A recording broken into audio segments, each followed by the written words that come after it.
With Nigeria's debt profile surpassing revenue, depleting all revenues and excess crude account, the government stands between a rock and a really hard place as economists are calling for an end to the fuel subsidy regime.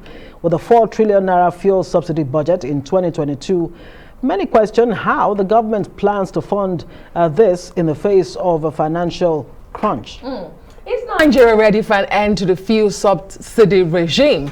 Well, to discuss Nigeria's energy crisis and the fuel subsidy debate is IVIE Omoregie, who is an energy and project finance lawyer. Yes, thank you so much for joining us. IVIE, it's a very simple question. Is Nigeria ready for subsidy, considering the fact that, well, technically, Nigeria is broke. At least that's what we've been told by, those who handle Nigeria's economy at every level. Is Nigeria ready to let go of subsidy? Hi, good evening, ladies. Thank you so much for having me this evening. The honest truth is that we cannot afford to continue the way we are. Right now, the Nigerian government, they're borrowing heavily to fund the government. We can't afford it. Yes, it's going to be very difficult to transition from a position of having subsidy to having no subsidy, but we have no choice. If we have any hopes of being a Nigeria or having a federation called Nigeria in 10, 15 years' time, we need to stop now. We need to stop the subsidy now. This conversation has been ongoing for close to over 10 years now. And we go back and forth, they haven't stopped it, but then the economy has continued to be on a downward spiral. At the way things are now, we can't afford to continue to borrow to subsidize fuel. When it is removed, people will feel this pinch, people will feel the hardship, but like we have all seen, Nigerians are very industrious, Nigerians are very able to adapt. And for the sake of the federation, we have to remove it. We have no choice. It's a no-brainer for me. So, IVIE, why do you think, subsidy removal remains a chaotic failure? And is it a complete conversation to have when you're talking about removing subsidy without local refining capacity, without accountability and transparency? I completely agree that in hindsight, the best call of action would have been subsidy removal in phases, and in the process of removing the subsidy, we are creating the refineries, the modular refineries are being enabled by government. But that hasn't happened. And right now, not until we force that to happen, it will never happen. So by removing the subsidy, you'll find that the petrol will be now sold at the market rate. Initially, it will be high, but then it will now charge private organizations to create modular refineries close to these oil mines, close to these oil reserves. And we will find that the modular refineries will become a lot more than what we have now. Right now, we are not doing any refining. So we can't go on like this. We have to stop. It's going to be very difficult at first. It's going to be hard.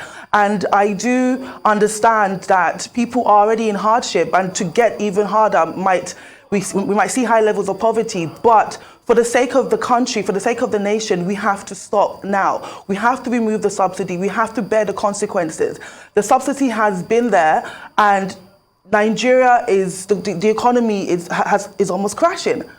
So it's not having a subsidy it's not the subsidy that's causing that. There's something wrong somewhere.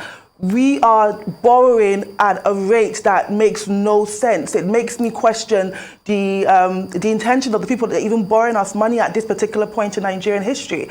Nigeria now, the debt portfolio, we're going to be paying back this money for decades and decades to come. And if the subsidy is not removed, the only way we can possibly fund that is by borrowing even more money. And it's a catch-22. But as far as I'm concerned, I truly believe that the subsidy has to stop now. No doubt, IVIE. I mean, even those who want subsidy to continue do have a concern about the sustainability of it. But do we even have the structures? When you say, yes, we have to do it gradually, yes, you do understand that there are concerns and fears about, how do you cushion the effect? Do we even have the structures the fundamentals in place that will enable us, whether gradually or one fell swoop, get rid of subsidy? We definitely do not have the structures in place. And by continuing the way we are the way we are now, the structures will never be in place. But then when you force someone, it's just like forcing someone into a swimming pool. It's either you sink or you swim. But then right now, we are sinking. So the only possible avenue to change things is by removing this structure, and by removing this subsidy, forcing the private sector to step up. There are many people that have been discussing refineries for years now. We've discussed modular refineries. We've discussed the ease of setup of modular refineries. We've discussed the quick turnover in getting back your capital investment in modular refineries. By creating this problem in the system, you'll find that there'll be many, many private companies that would come up and create these modular refineries. And once these modular refineries are in place, we will see a drastic drop in the fuel prices. Right now, fuel prices in Nigeria are quite high, considering that we are an oil-producing nation. So not until we force the system into creating the infrastructure. And also, we need to hold the government accountable. So the money that we're saving from not paying subsidy, they need to give us a blueprint of what they intend to use the money for. So you're not paying subsidy, but this money can be used for this infrastructure, it can be used for schools, it can be used for healthcare. And we need to hold them accountable and ensure that there is transparency in the way they are using the money that they are saving from not paying subsidy to improve the country. But as we are right now, we can't afford it. Like, there's nothing it's a no-brainer. You can't afford to do something, you simply stop. Absolutely, and that's a good place to leave it. Just stop there. IVIE Omoregie, thank you very much for joining us, energy and finance lawyer on subsidy.